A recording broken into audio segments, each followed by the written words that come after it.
Okay, we're going to talk about what to do if the toilet starts overflowing. So say this toilet is overflowing. Step one is to turn off the water supply from this side. So righty-tighty, when you tighten it, it turns it off. When you loosen it, it lets the water in. So lefty-loosey, right? So you would turn it off by righty-tighty, and now water will be able to flow in there and really fill it up. Okay, and then you would use the plunger. Right, so there's this plunger and then there's another version of the plunger, and you stick it down in there and you do shallow pumps.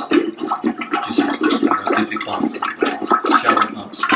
And what will happen is the water just keep going until the water sucks down in there, and that'll help actually flush it. Okay, and then there's a snake that I want to show you. The snake is to clean the pipes out. It's located next to the hot water heater out in the garage. So I'm going to go out there real quick, show you where that's at, bring it back in, and show you how to use it. Garage next to the fridge. If you look here, you'll see some studio lighting, stuff like that. And then this is the snake. So we've got the snake. Now we're going back in. Okay, so how to use this guy. Alright, so this L end, this plastic end, we're going to stick down in there. We're going to try not to scratch all the porcelain with the metal that's sticking out. So we're going to use the plastic, stick it down in there, and then we're going to you're going to feed it through the plastic into the pipe, and then you're going to spin this in, and the goal is to loosen up whatever's in there.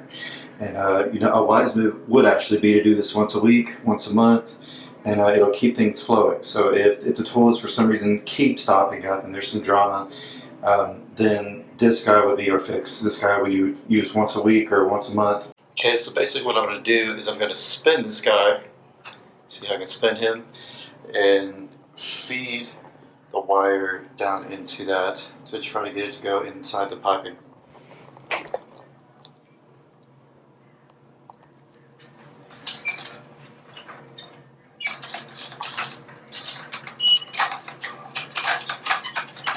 Yeah, it works great. When it's spinning, it feeds right down in there.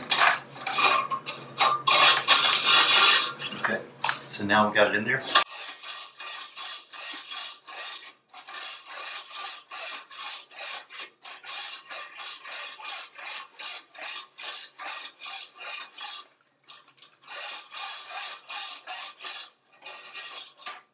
Okay. Then you want to make sure that you don't scratch it on the way out.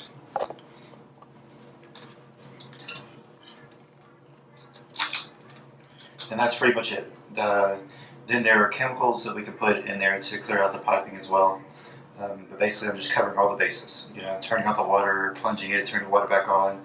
If that's all you want to deal with, if it's a constant problem, it's going to need this. It's going to need the snake. And then if the snake only helps a little bit, then the chemicals will solve the rest. Where are the chemicals? There are some with the cleaning supplies in the bathroom underneath the cabinets.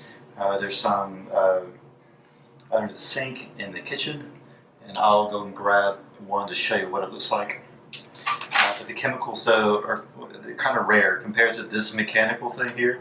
This works way better than the chemical stuff does. And the chemical stuff, you got to put it in there and leave it overnight when nobody's going to use it, so it actually is effective. And so this works way better. Okay, so this is the chemical stuff I was talking about. You really only need to use half of this. You could just go ahead and use the whole. It's up to you. And it'll be stored under here. That's where that'll be. But honestly, a lot of people overdo it on this. They'll depend on this, and they won't use the snake, and then it won't really work. And then it needs to have plenty of time in the piping to actually do any damage and do any work. And that usually doesn't happen, unless you put it in at night, right before the last person goes to bed, or right after they go to bed. And then probably there's at least a 4 to 6 hour window before anybody else uses the bathroom. So it works okay, but I would depend on the snake more than this. And that should be it regarding how to handle the toilet in case it starts to overflow or have issues.